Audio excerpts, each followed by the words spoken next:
The 22nd of May 2017 would not only be a day that changed the UK forever, but would also piece itself in to a sequence of terrorism that swept the nation. Because on a quiet street just a few miles away from Manchester city centre, a family were hiding in plain sight, in my opinion, with one common goal: to wreak havoc upon the British nation. And much like another coward that we recently covered, this pathetic cretin targeted society's most vulnerable. Salman Abedi was known to some as a joker, a class clown, and a kid that was into sports, but he would go on to become responsible for the most deadly terror attack on UK soil since 7/7. So what drove this young man to carry out the crimes that he did, or shall we say, who drove him to it? Visits to terror masterminds in jail, radicalisation from his own family, the worst terror attack in years, multiple international manhunts, and a country that was changed forever. This is the Manchester Arena bombings.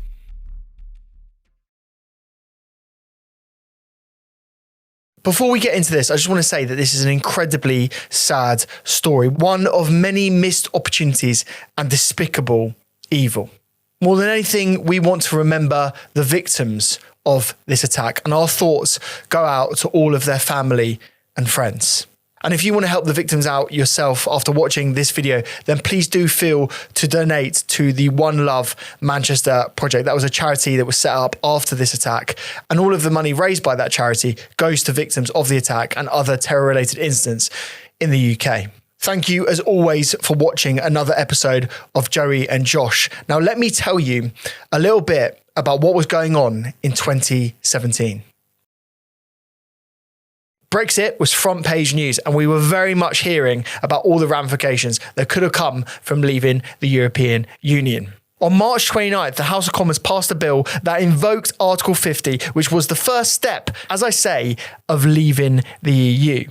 And there are protests against austerity going on all around the country, with the population of the UK getting more and more angry about the state of this land. Just a week before this Brexit moment that shaped Britain so significantly, something incredibly devastating happened. On March 22nd, 2017, Khalid Massoud killed 5 people, including PC Keith Palmer, at the Houses of Parliament. Khalid was born Adrian Russell Elms, and prior to the attack, he was a career criminal with a history of extreme violence. He had convictions for GBH, which was for stabbing a man in a pub, and for weapons possession dating as far back as 1983. He was radicalised in prison and then converted to Islam before changing his name. Khalid drove into pedestrians on Westminster Bridge at speeds in excess of 76 miles per hour. He was later shot by plainclothes armed officers, and prior to the attacks, he sent messages saying that he was going to carry out a jihad, revenge for Western powers' influence in the Middle East.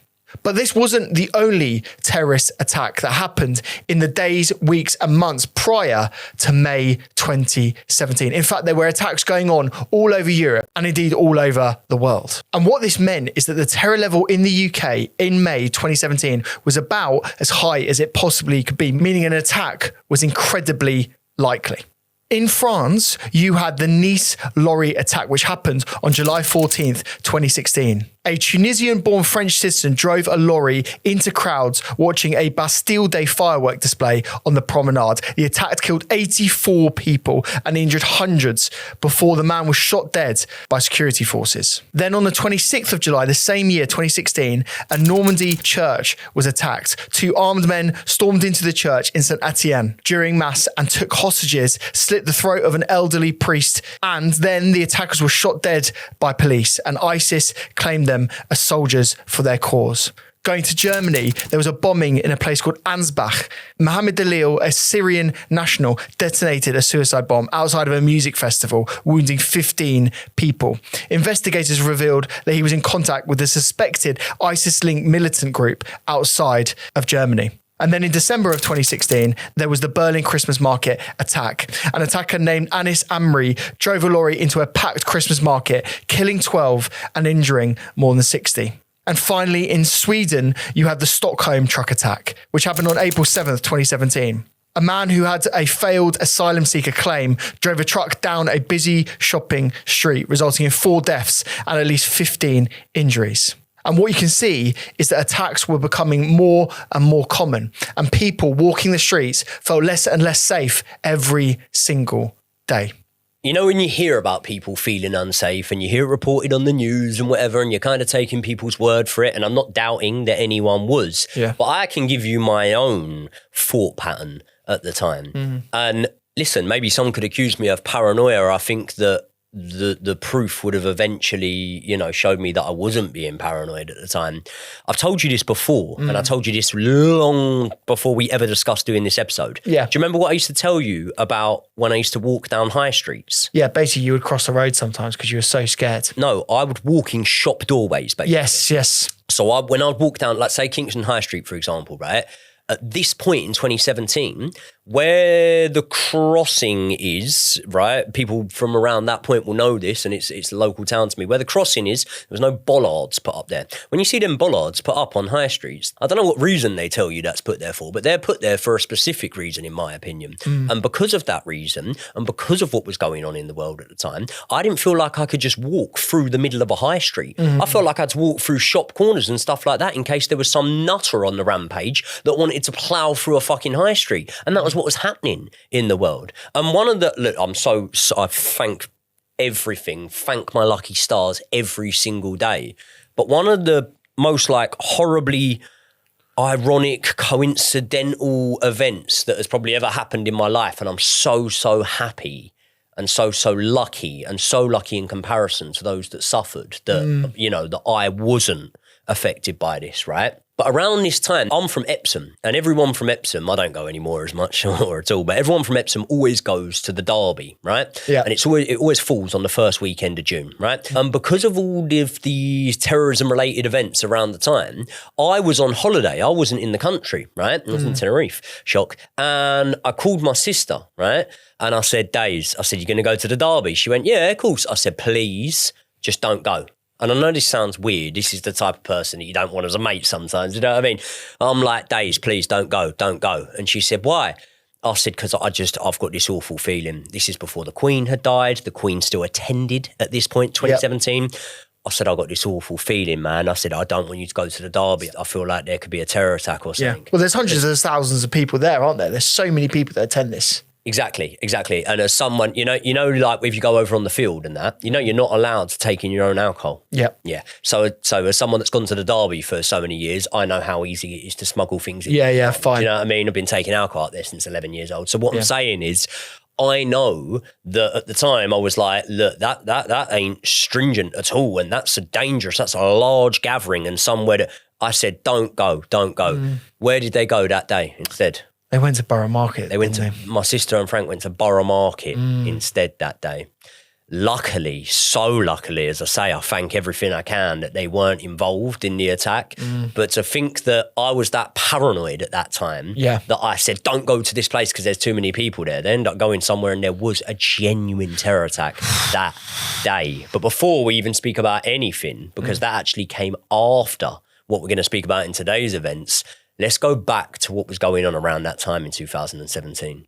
Right, as true crime fans, I know that you care about your internet safety more than anything. And to do that, you need to use a VPN. And the only one that we ever even think about is Surfshark. And that's because, Joey, you watch every single true crime documentary that you ever cover researching on this channel on Surfshark. I do, and I was specifically helped by Surfshark when we did a very popular episode of ours, The Disappearance of Amy Bradley. I think most people have watched that Netflix documentary, but what maybe most people don't know is there's a certain big bunch of people that got it a little bit quicker than us, isn't there? Yep, if you were in the United States of America, you got that documentary early, and the only way that we could access it and research the case was because we had Surfshark. We put our location in the United States and we started watching the video. We were in the United States. We're always in the United States. Virtually.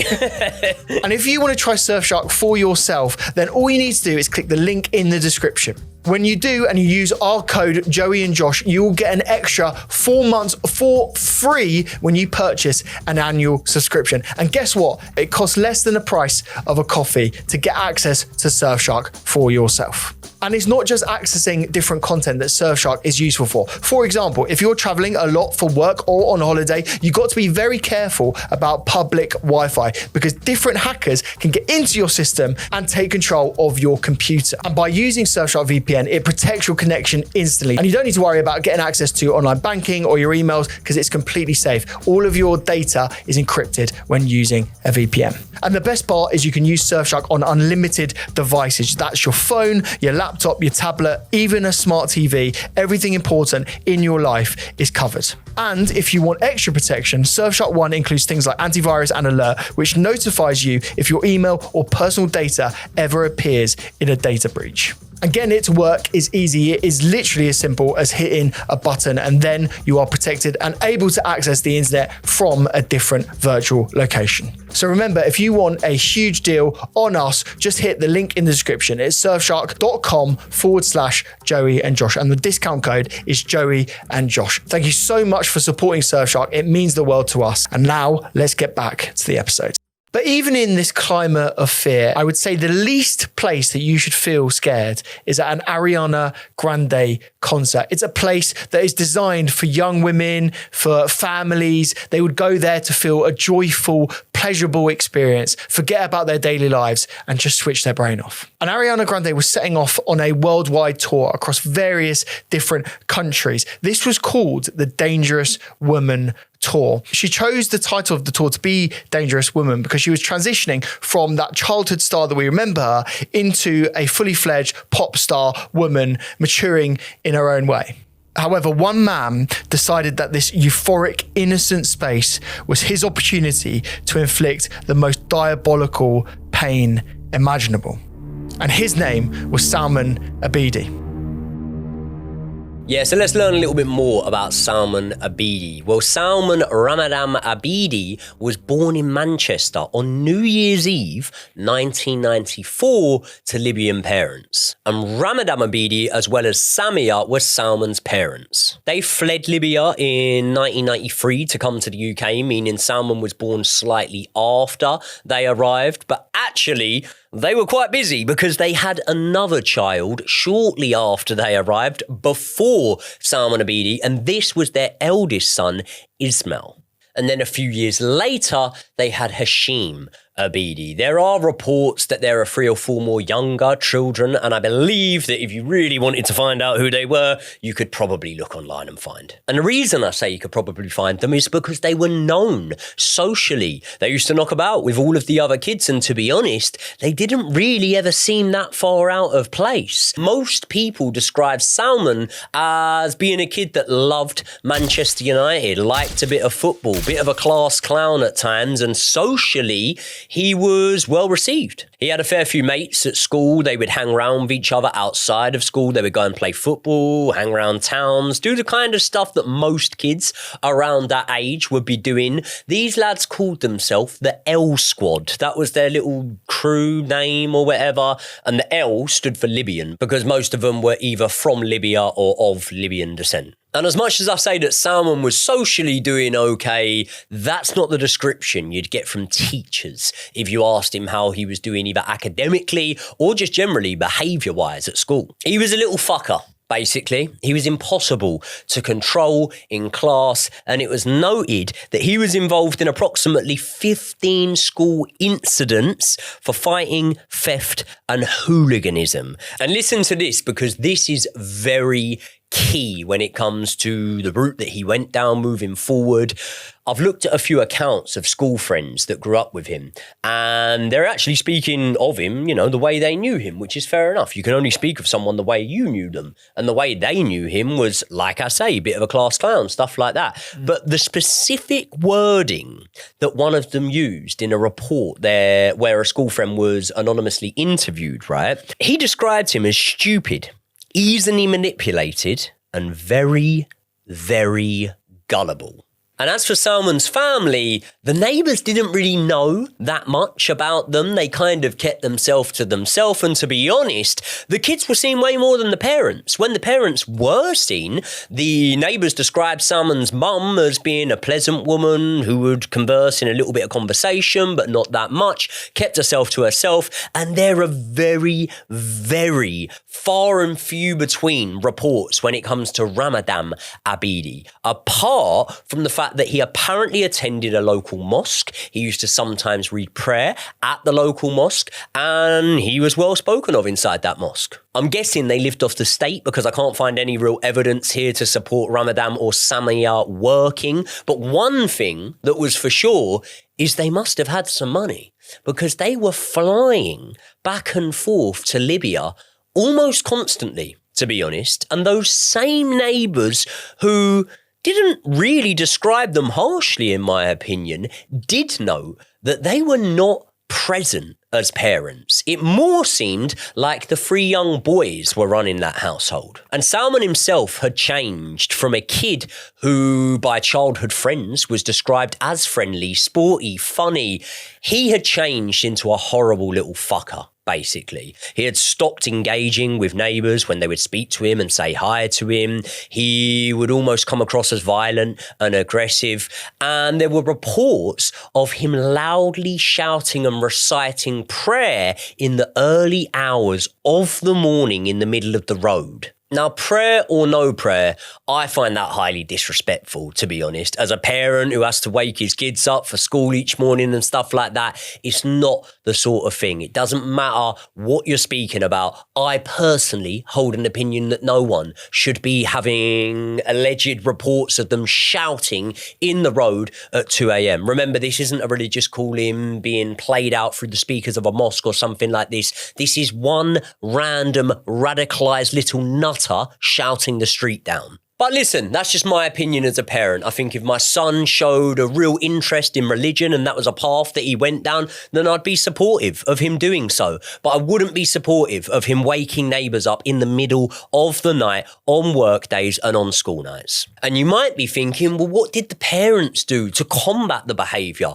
of their son? They must have understood that a lot of the neighbours were unhappy with the treatment that they were receiving from Salman, like the old woman who allegedly got in a parking dispute with him and alleged that he got confrontational and made her feel like he was about to become violent. There's a trend, isn't there? Salman Abedi was showing that he was not a character that was able to socialise or integrate with the people around him.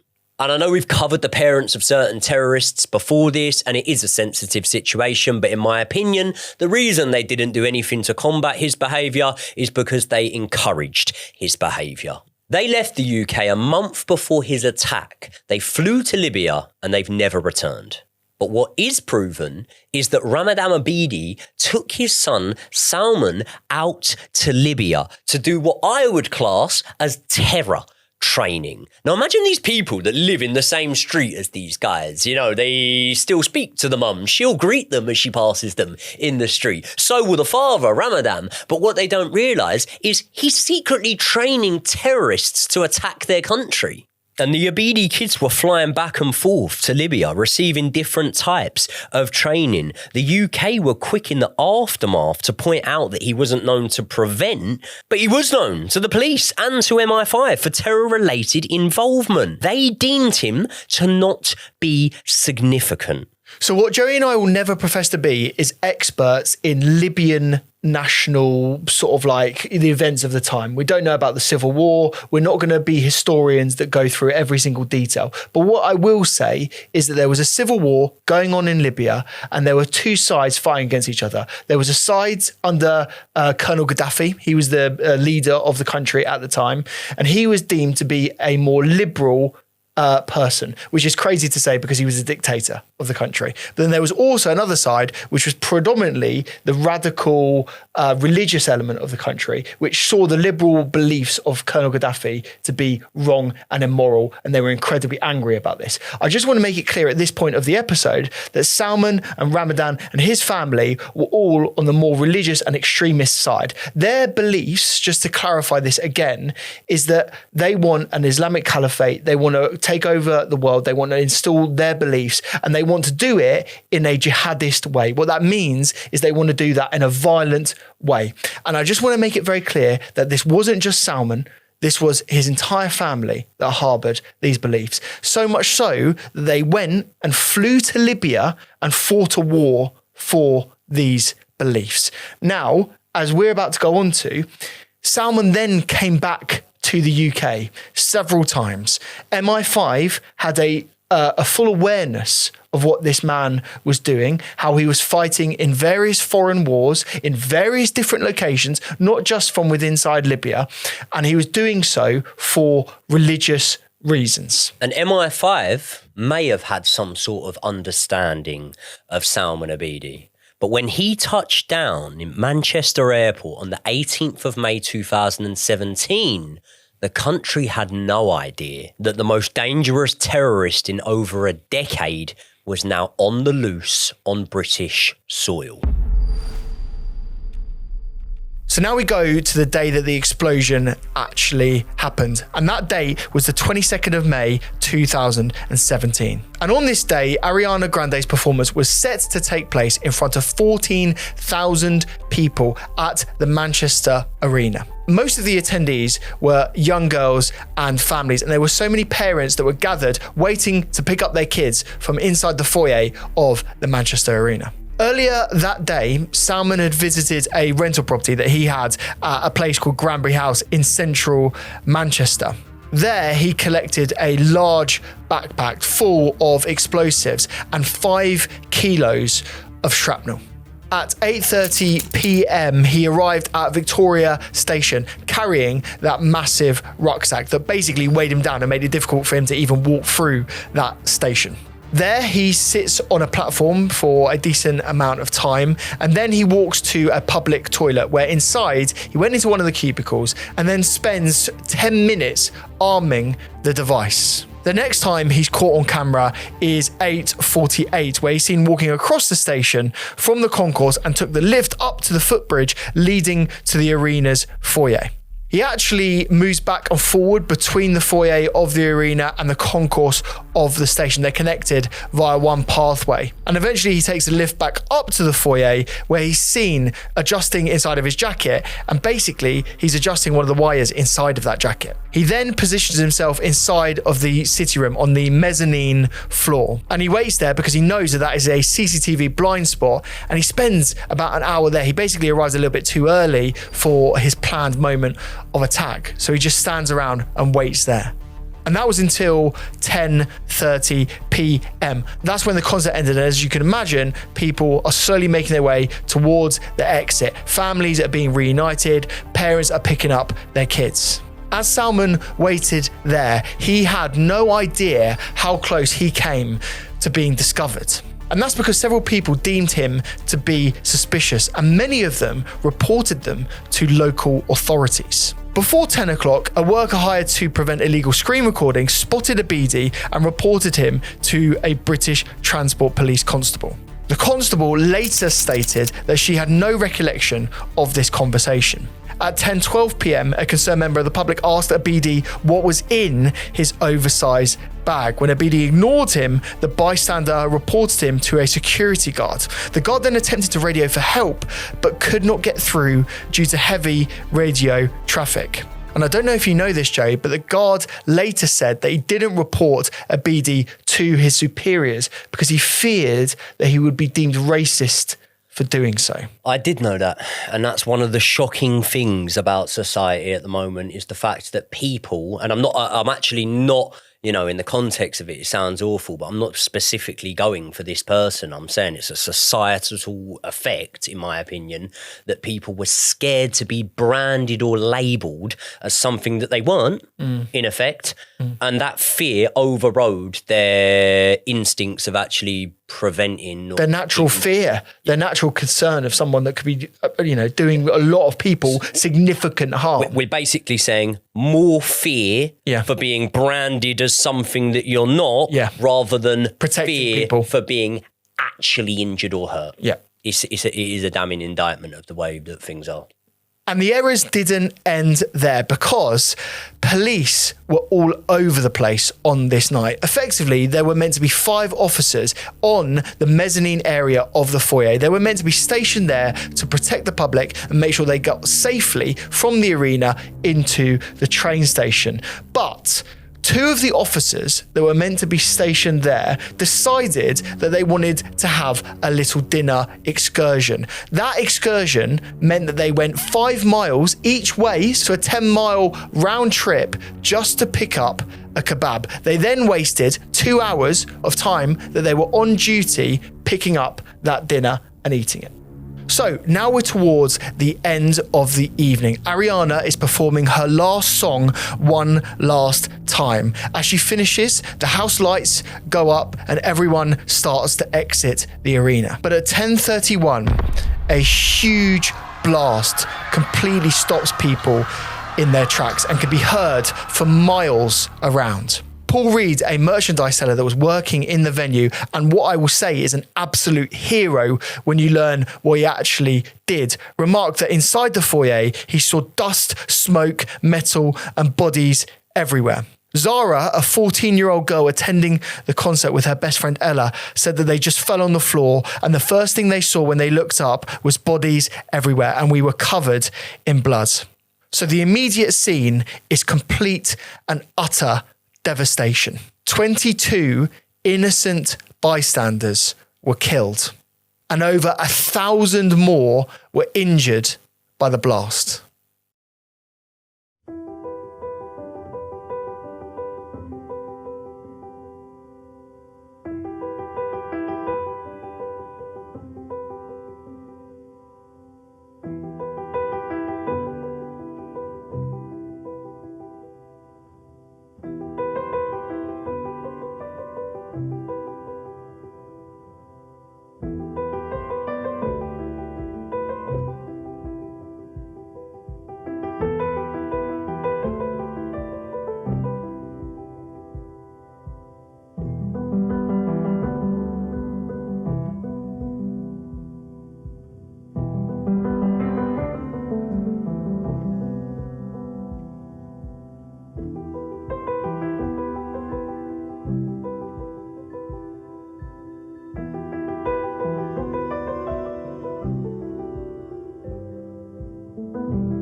And as well as those that you can see on screen that went out for a night of excitement, sometimes selflessly, sometimes wanting to take their kids to an event that maybe even they wouldn't have chosen to go to.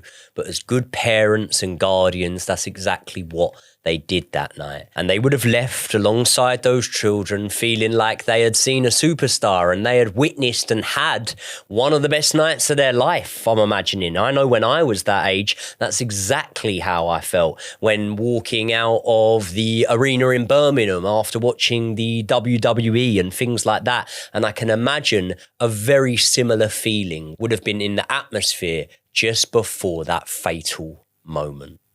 And one of the craziest things about this is the fact that a major incident wasn't even declared by Manchester police for 2.5 hours. But remember, this is 2017. We're in the era, we're fully in the era by this point of social media, of news circulating way quicker than it had done in decades gone by. And that meant that a lot of us that evening were sat at home, quite frankly, feeling traumatized by the scenes and the pictures that were already circulating online. And a common trend that I would say from memory with those pictures would be, in effect, the injured helping the injured. It was the walking wounded coming to the aid of other people that were injured. And I don't know about yourself, Josh, but I feel like I'm really torn when I say this, because it's a really, really tricky sort of path to tread here. Because in moments of absolute devastation like that can come moments that inspire you and make you feel proud and things like that. And I think the images that we saw then would probably reflect how we felt at the time. Yeah, and I mentioned a name earlier on. I don't know if you've heard of his story before, called Paul Reed. He was a merchandise seller that I mentioned earlier on in the episode. He was one of the first people that actually ran towards the explosion rather than running away from it. His job was literally to sell posters. In fact, when he ran into the foyer, he had the posters still in his hand. And he actually saw an 8-year-old victim, a young girl suffering really significant injuries, ran straight towards her aid. He only had very basic first aid training, but he stayed with her for a significant amount of time. And we can't underestimate how much time this actually was. You've already gone into it very briefly, but paramedics barely arrived within 20 minutes. And I think that was only one paramedic there was that one even paramedic, got there. There was one paramedic for the first 40 minutes after the explosion. In total, there were only ever 3 paramedics in there. And can I just give some context on why this is? Because again, in a lot of what we hear, we just hear about people being delayed. We don't quite understand why this actually went on. Basically, the Manchester Police Commissioner, I believe, was in charge of the scene. He didn't deem it to be a terrorist attack straight away, and he didn't immediately say that it was a bombing. Initially, what they thought had happened was that it was a shooting. And the police protocol at the time, not saying this is correct, I'm just telling you what actually happened. The police protocol at the time was to say, don't go into a live area because there could be other things going on. There could be other shootings, there could be other attacks. And often when first responders go to these things, there's often reprisals and secondary explosions, for example. Not much consistency there, though. Yeah, why is that? Why is that? What in terms of police going into areas where active shooters are? Yeah. I can think of multiple examples. There's not much consistency. Yeah, there isn't. So this is the thing. The police response doesn't make any sense. What should have happened, by the way, just based on the letter of the law, is that police armed forces should have immediately gone into the area and they should have cleared it to make sure there wasn't any secondary devices. But that never happened. And not only that, the police heard about this. They didn't even tell the ambulance and fire service that it was going on. Well, the communication failures between the ambulance, the fire services, all of our, emergency response services, I'm not going over the top here. It could be described as catastrophic. There's reports of police cars driving past ambulances. Both of them are blue lighting it, and neither of them have any idea where the other ones are going, when really they need to be going to the same destination. You know the reports of a shooting? Yes. Do you realise those reports weren't of a shooting inside the location? No, it wasn't. It was like a few miles away. Yeah. The reports of a shooting was an apparent drive-by shooting. It wasn't even inside the MEN arena. So say, for example, right, I know it's different circumstances and it's different conditions, but you've been to watch Chelsea play Luton Town at their ground, right? Yeah. And what is Luton's ground known for? I mean, it's quite difficult to get in and out, isn't it? Yeah, but also it's tiny, isn't it? Yeah. It's a 12,000 capacity. Yeah. So approximately 2,000 less that were inside the MEN in that moment. Now, I understand you can contextualize it and say football's different ages, alcohol involved and whatnot. Could you ever imagine a situation where you went to a Chelsea versus Luton game at their ground and there was 3 paramedics on site? Yeah, it would be ridiculous. It wouldn't be commissioned, basically. It wouldn't be allowed. It would be illegal. And as the news slowly trickled through and families learnt the most heartbreaking, devastating news that you could ever find out about your family members, the hospitals also started to fill up with people that had suffered injuries from the blast. Hospitals across Greater Manchester treated 160 patients, including 40 children, with surgical teams working more than 400 hours in the following weeks. Josh mentioned the terror level earlier being at a point where it was considered that an attack was likely. After this, the terror level was raised to severe, meaning an attack wasn't likely, an attack was imminent. And that meant for the first time in my memory, the actual army were utilised on the streets instead of armed police in many circumstances. In places that they wouldn't usually be, they were put there because the terror level was so high. And if you can imagine being someone walking down the road, I mean, I shit myself a little bit when I see armed police, don't you? Yeah. Do you know what I mean? Imagine walking down the road and you're just seeing the army about and stuff. And, that, you know, there's some people that go, well, be a good chance to maybe avoid those sorts, but not everyone can. No. Some people work uptown. Some people work in environments that were deemed, in public opinion and in reality, as unsafe. And almost straight away, the police and the world in turn learn that the attacker was Salman Abedi. Raids took place all over Manchester, not only at his property, but also others. And his brother Ismail Abedi is arrested. Then Interpol arrests both his dad and his younger brother, Hashem, out in Libya. Tribute started pouring in for those who lost their lives and were wounded, and the strength shown by the community in the way that not only they had helped on the night, but in the way that they came together afterwards is something that I believe made the whole nation proud. Ariana Grande herself announced that she would be coming back to the UK for a concert that raised money for the victims, for the survivors, and it was approximately around 10 million that concert raised. Then Prime Minister Theresa May said, "We struggle to comprehend the warped and twisted mind that sees a room packed with young children, not as a scene to cherish, but as an opportunity for carnage." I think that's probably the most right I've ever made anything Theresa May ever said. And the question that has to be asked was, who was responsible? I know it's very, very simple to say, well, Salman Abedi was responsible, but did he act alone? Because when we learnt the news that his brothers and his father, had been arrested, the public started to ask the question, well, have they been arrested as they usually would be in these circumstances, like we saw with the families of the 7/7 attackers? Or had they been arrested as suspects? And the reason we asked the question rather than just raising the initial suspicion is Hashem Abedi was described by friends as goofy, gullible, a joker. And in fact, I'm willing to say, in the eyes of his religion, not really someone that lived and breathed it.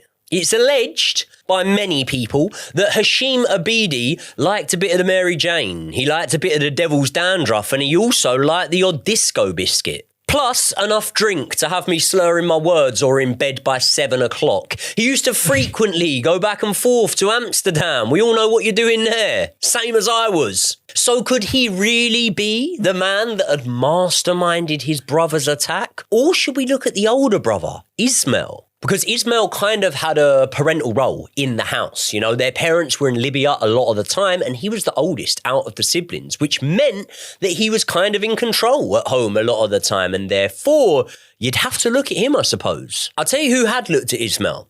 MI5. Shock horror, they knew him.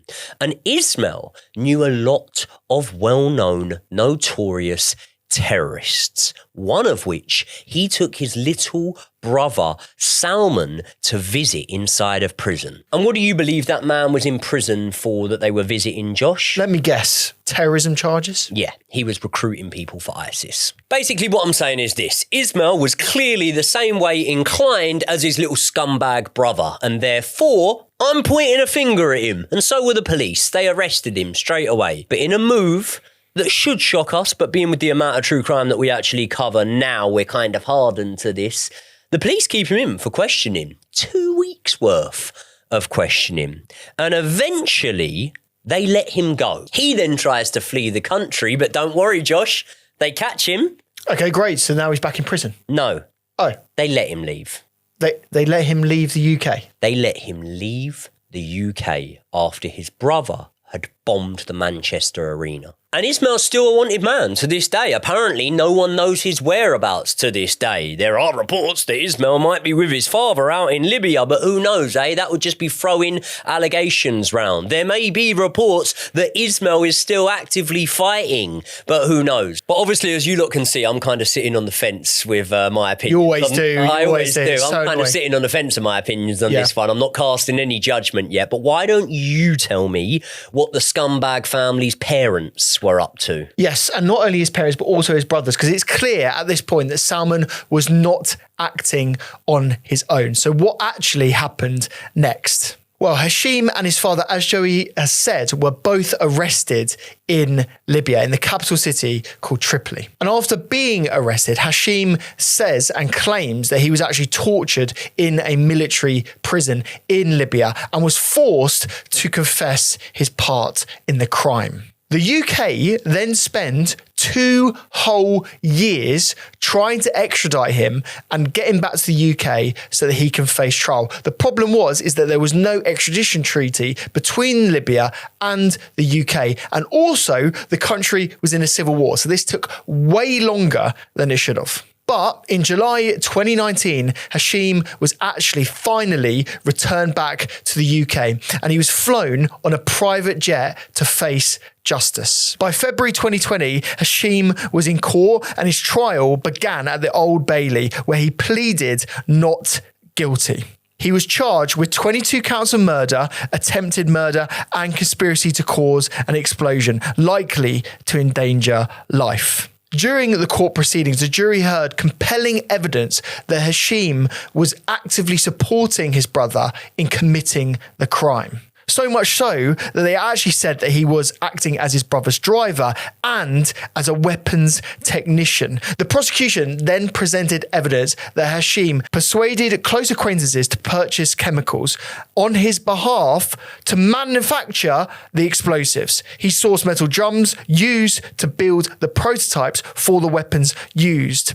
And he also purchased a car, a Nissan Micra, that was used to store explosive devices while the brothers, went to Libya in 2017. And it wasn't just that. There was also evidence to say that he rented flats and other properties in the local area purely to use them as explosive weapons factories. And Hashem gave no testimony in his own defense during the trial. In fact, he didn't show up to the court proceedings at all. What an absolute coward. In addition, one witness that actually did turn up to the trial and actually testified said that Hashem was openly believing in terrorism. And on March 17th, 2020, the jury found him guilty on all counts, determining that he was equally guilty in the attack, despite remaining in Libya when it occurred. And on the 20th of August 2020, the judge, Jeremy Baker, sentenced Hashem to 55 years in prison. He was unable to sentence him to life purely because Hashem was only 20 at the time of sentencing. If he had been 21, he would have got a whole life order. How the fuck can this be a thing, cause this much fucking outrage in the year of 2017? And then, 5-6 years later, that little fucking cunt Axel Rudakabana goes and does something similar. By the way, common trend, innit? Common trend, because do you know what's funny, Do you know, right, there was a Take That concert in the days before the Ariana Grande concert, right? But there was also 4 major rock and roll bands playing in the weeks before. Very, very common coincidence, isn't it? That Axel Rudakabana chose to target children, and so did this little cunt, because they are cowards. And I'll tell you who's more of a fucking coward. The biggest coward here. Who's the biggest coward here, Josh? Well, surely it's Hashem. Yeah, well, listen, Hashem Abedi is the brains of the operation, isn't he? He had every opportunity to carry out the attack himself, didn't he? Obviously, ideally, in a fucking world where we could change time, no one would carry out any attack, but he didn't have the bottle to do it. He sent his brother in there to do it. He's the biggest coward out of all of them. And while it wasn't a life sentence, what I will say is that the 55-year imprisonment term is the largest in British criminal history. So at least the judge did something. At least he did what he could do within the confines of the law. So I'm glad he did that. But also you might be asking, what happened to Salman's father? Because he was also arrested in Libya and he was also in the military prison that his son was. So you would expect that he would also have been extradited to the UK and able to face trial. As I've said so far, he wasn't actually in the trial at all. And that's because he wasn't able to be extradited. Basically, the Libyan authorities deemed that he didn't have sufficient evidence to be extradited back to the UK. So he was never actually sent back to the UK for trial, which meant that he still remains in Libya. Now, there is an inquest that Joe will go on to in a second. And in that inquest, he was required and basically asked to be a witness in that inquest and asked to face the questions of the inquest.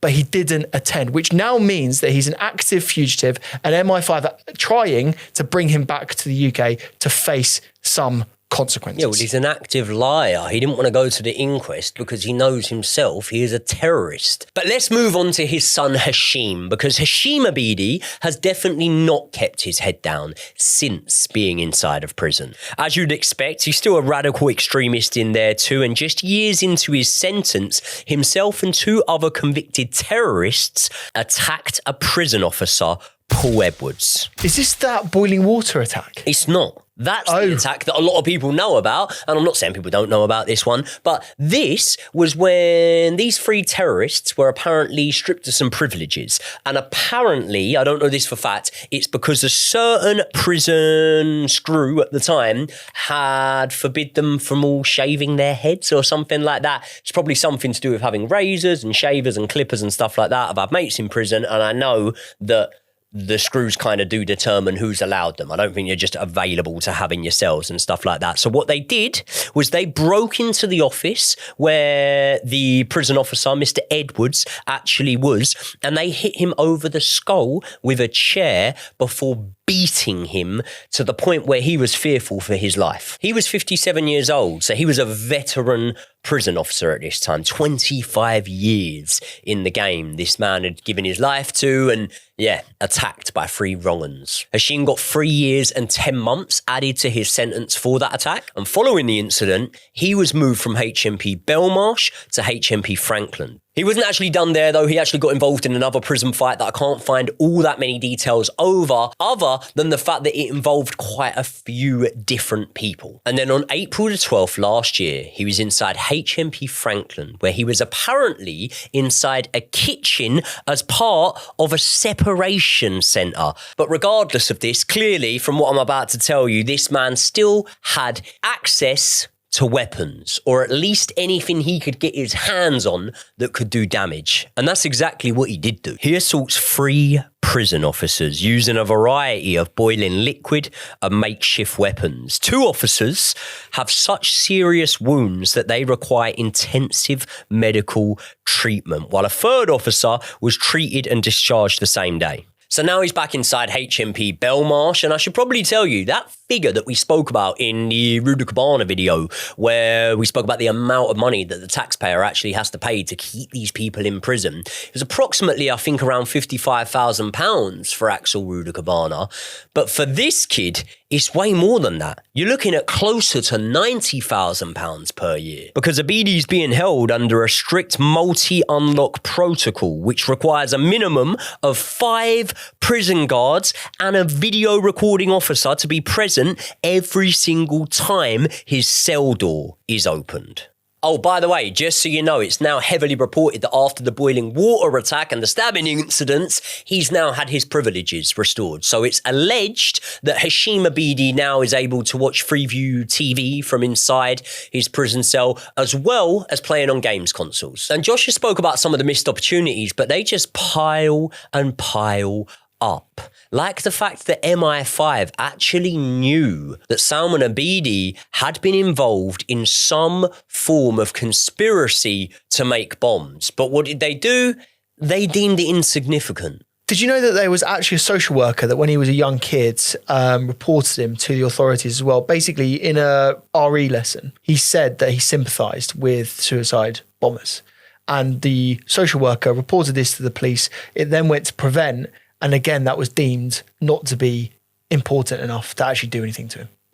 Mental. And from social workers to MI5, they were made aware of Abedi on 2 separate occasions in the months leading up to his attack. And he was also looked into back in 2014. So for all of these reasons, it just baffles me to understand how when he flew back into Manchester Airport a couple of days before the attack, no one suspected anything. No one challenged him. No one thought, hold on, this cunt might be a terrorist. I can think of multiple terrorists, including Jihadi John himself, that were stopped, detained, sent back, not allowed when they tried to travel through certain countries and airports. Countries that do not have the same infrastructure to any sort of level that we do in the UK. He was stopped multiple times, but Abedi was let through.